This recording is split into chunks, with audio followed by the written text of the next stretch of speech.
Assalamualaikum warahmatullahi wabarakatuh. Selamat malam para pemirsa dan pecinta SGTV dimanapun Anda berada. Mudah-mudahan kita semuanya dijaga oleh Allah Subhanahu wa Ta'ala. Kali ini saya akan memberikan sebuah tayangan video. Mudah-mudahan video kali ini bermanfaat. Di antaranya yaitu tentang titik sentral gangguan gaib yang berada di tubuh seseorang apabila seseorang itu terindikasi yang dimana terindikasi ketempelan ya. Video ini menerangkan 41 ini menerangkan ketempelan dan dimanakah titik-titik tersebut. Jangan lupa simak videonya sampai selesai, jangan di skip karena sangat banyak manfaatnya. Mudah-mudahan apa yang saya sajikan ini bermanfaat untuk diri saya sendiri dan panjenengan semuanya. Dari Pondok Uwais Al-Qarni, Tuban, Sidomukti, SGTV. Assalamualaikum warahmatullahi wabarakatuh. Waalaikumsalam warahmatullahi wabarakatuh. Alhamdulillah wa kafa wassalatu wassalamu ala sayyidil habibil mustafa wa ala alihi wa ashabihi ahli sidqi wal wafa amma ba'd. Para cara deteksi 3 titik gangguan gaib, tidak yang kecewa, tetapi intinya kekecewaan itu berasal dari hati yang gak lapang. Jadi saya harapkan panjenengan nanti jangan kecewa, nonton video saya jangan kecewa, walaupun yang video saya tapi yang keluar ternyata gondrong gitu kan, jangan kecewa, karena kekecewaan itu akan berimbas pada hati yang kotor, sehingga panjenengan apapun gampang kecewa, ya kan, sama istri kecewa dan seterusnya. Janganlah. Baik, para sahabat semua yang dimuliakan Allah, 3 titik gangguan gaib. Gangguan gaib yang dimaksud adalah gangguan yang cenderung dari jin secara murni. Nah, kita tahu bahwa ada korin-korin dari bangsa jin, tapi itu kita tidak bahas. Yang di sini yang kita bahas adalah gangguan murni yang jin luar ya. Kalau korin itu memang dari setiap manusia ada. Nah, kita tidak menghalangi tidak membahas hal itu. Nah, karena itu sulit dideteksi dengan titik-titik tertentu. Tetapi untuk jin yang asli, yakni makhluk Allah yang diciptakan di kodratnya, fitrahnya di alam gaib, yaitu jin, itu ketika masuk manusia ada tempat-tempatnya. Nah, sebagaimana para ulama sebutkan, sedangkan manusia itu kalau dimasuki jin, titik-titik itu yang paling kuat untuk ditempati gangguan gaib. Apa itu gangguan gaib? Yang pertama yaitu masus seton, ketempelan. Nah, ketempelan atau santet. Yang ketiga ain. Kalau korin, saya ulangi, saya tidak membahas karena nggak ada titiknya itu. Korin itu ya nyerang dari segala penjuru. Summalatyanahum min baini aidihim min khalfihim an aimanihim an syama'ilin. Baik, mana saja yang titik. Jadi nanti cenderung kalian itu totok di bagian, bukan totok, cenderung ke titik ya. Totok kan sesuatu yang bersifat fisik. Jadi di tangan ini kan ada ujungnya.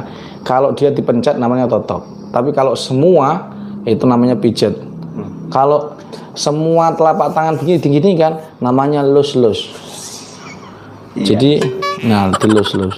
Tapi begini lus-lus. Ini kalau begini lus-lus. Tapi kalau begini totok. Kalau begini seret totok juga. Makanya ada totok bedek, totok halilintar apa-apa.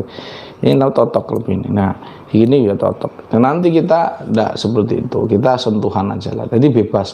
Bisa totok, bisa tepuk, tapi daerah situ. Baik para sahabat, yang pertama adalah ketempelan. Mana titik? Jadi kalau panjenengan semua ada gangguan gaib yaitu ketempelan. Nah, kalau tidak percaya begini. Silahkan kalian cek ya. Keluarga kalian yang di rumah sana. Kan di rumah sana ada yang lampunya sering mati di kamar mandi. Saya ulangi, di kamar mandi diganti 4 bulan mati lagi, diganti yang 4 bulan mati lagi. Itu tidak perlu diterawang. Di situ pasti ada khubusi wal khabais. Ada yang namanya jin ya. Tanpa kalian terawang, tanpa kalian raga sukma pun di situ ada jin. Dan itu tidak usah kamu kaget, ya kan? Lah kalau sering mati malah mati terus. Nah kemungkinan malah nggak ada lampunya, ya kan? Kalau mati terus kan nggak ada lampunya. Yang saya maksud ini lampu diganti sering mati, lampu diganti sering mati, begitu. Maka para sahabat, dia nanti akan mengeluhkan pusing. Mengeluhkan apa? Pusing. Pusing. Nah kali ini saya akan menunjukkan cara yang paling efektif atau panjenengan semua bisa hanya dengan satu ayat, yaitu Al-Falaq An-Nas, untuk mengeluarkan gangguan tersebut dengan mudah dan dalam hitungan detik. Pertama, ketempelan. Nah, pertama yaitu ketempelan, para sahabat. Ketempelan, kalau tidak percaya begini, cari mulai sekarang atau besok atau nanti malam rumah di sekitar kalian, tanya orang sekitar situ yang lampunya suka mati. Ya, kalau di kamar mandi biasanya, mohon maaf, kalau ketempelan itu biasanya di kamar mandi atau di kamar. Nah, itu aja. Ya, kalau di teras itu beda lagi, biasanya memang sihir dan sebagainya. Tapi ini khusus ketempelan, maksud setan, entah dia ini masuk zulmi, masuk isqi dan seterusnya. Maka titiknya adalah di sebelah sini, Pak sahabat. Ada dua titik yang paling prominent. Nah, orang ketempelan ini cirinya sahabat, cirinya adalah di keluhannya di bagian depan, seperti sinusitis. Jadi kalau dia ketempelan jin, misalkan jin tidak suka karena rumahnya diinjak misalkan, dia kemudian masuk ke manusia, dia akan keluhannya di bagian depan, pusing bagian sini pemirsa sahabat, atau sini, itu tetap dihitung depan. Kenapa? Karena nanti pengaruhnya ke mata dan dia akan ngantuk. Maka dihitung matanya ini. Mata kan kamu pernah lihat enggak mata di belakang? Enggak kan? Jadi terhitung di depan. Ada mata di belakang? Matanya siapa? Mata kaki. Hah? Mata-mata. Iya mata-mata.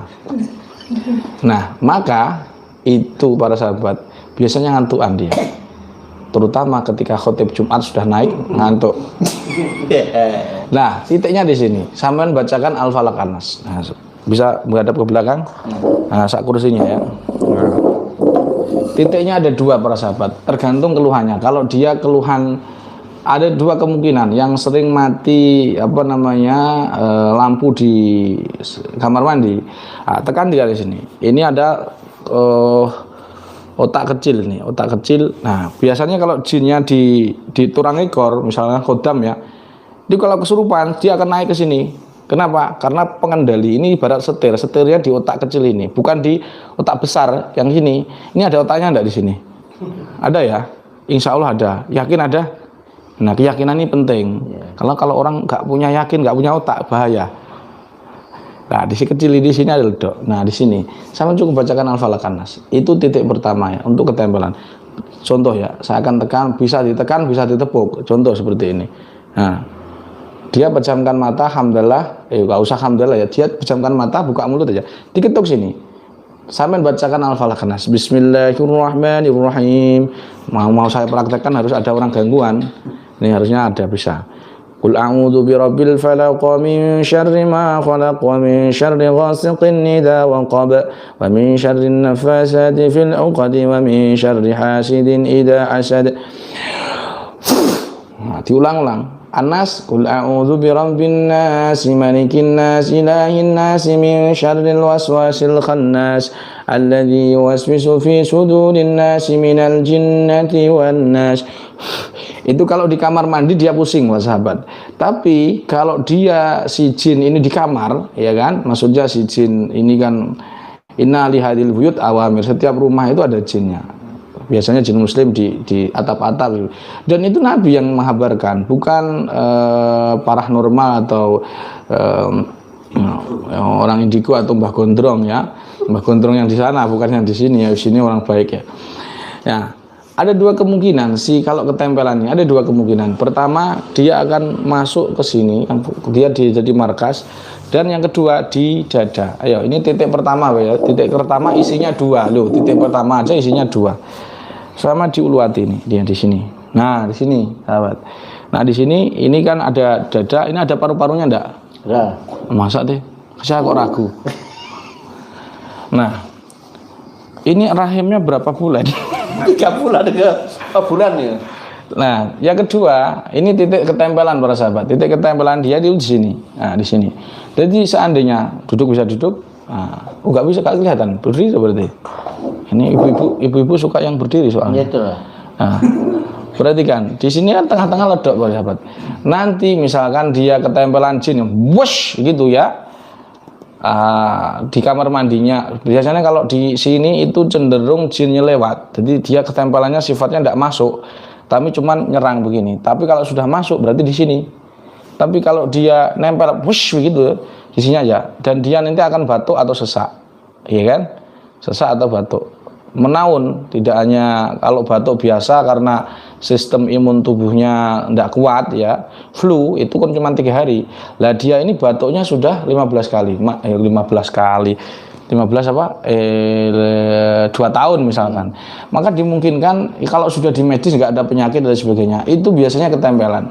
Bukan santet, bukan santet. Nah, kalau sudah masuk begini, kamu cukup begini Mas sahabat, siapkan kresek, pegang, hamdalah, sholawat. Terus kemudian bacakan falaq nas cukup. Bismillahirrahmanirrahim. Qul a'udzu birabbin nas, malikin nas, ilahin nas, min syarril waswasil khannas, alladzi yuwaswisu fi sudurin nas. Nah, karena ini daerah dada, maka kalimat sudur dalam an-nas dibaca diulang-ulang. Fi sudurin nas, fi sudurin, alladzi yuwaswisu fi sudurin nas, alladzi yuwaswisu fi sudurin nas, alladzi yuwaswisu fi sudurin nas minal jinnati wan nas. Ditiup, diarahkan ke mulut ini. Umpama dia kesurupan berarti jinnya sudah di sini. Misalkan dia tiba-tiba kesurupan berarti posisi si jin sudah di sini. Kenapa toh kok tahu begitu? Karena jin yang masuk ke tubuh manusia, maka itu kita bisa tentukan titik-titiknya karena dia sudah masuk ke alam syahadah, bukan ke alam gaib. Kalau ke alam gaib sulit karena dia berupa ops. Jadi misalkan di lampu dia mana dia? Gak bisa sini titik. Dia kan kecil-kecil itu. Saking kecilnya bisa masuk pori-pori, lebih kecil dari mikroba. Mikroba ada di teleskop bisa kok. Jin itu makhluk gaib, nggak ada fisiknya. Di telepon juga ada penyakitnya. Sini nggak ada. Kalau panu ada. Paling kurang ya. Ya apalagi ini tadi apa? Nah, airnya kurang bersih. Jadi seperti itu ketempelan sahabat. Dan nanti sebentar ini ada yang nelpon, kita matikan dulu. Nah, para sahabat. Selain ketempelan apa? Misalkan dia ketempelan ya, jin itu seminggu. Kalau didiamkan dia akan batuk, ya kan? Setelah batuk, kemungkinan besar adalah menjelaskan ke paru-paru, ke jantung, ke asam lambung. Nah, ketika asam lambung sudah 2 tahun, dia akan sesak di sini, sesak. Jadi awalnya memang batuk, dia masuknya sini, ini. Kenapa ke situ? Lah memang begitu. Nah, memang begitu. Jadi jin itu namanya nempel, namanya kesempelan ya. Dia nyerang di sini, nah, makanya batuk terus asam lambung biasanya seperti itu. Apakah harus kesurupan kalau ketempelan jin? Tidak harus. Jadi misalkan ya, si jin ini nempel begini ya, jinnya masih di situ, ini bekasnya masih ada, masih sakit. Ini yang kita namakan kesempelan. Maka kalau kamu berharap ru'yah ini reaksi kesurupan ya keliru, karena setiap orang yang diru'yah tidak harus kesurupan. Kesurupan itu hanya untuk orang yang mulai terlalu sore, surup itu. Iya, surup. Akhirnya kesurupan, iya kan? Coba mulai siang kan? Nah itu tadi. Nah seperti itu ketempelan bacaan falaq an-nas.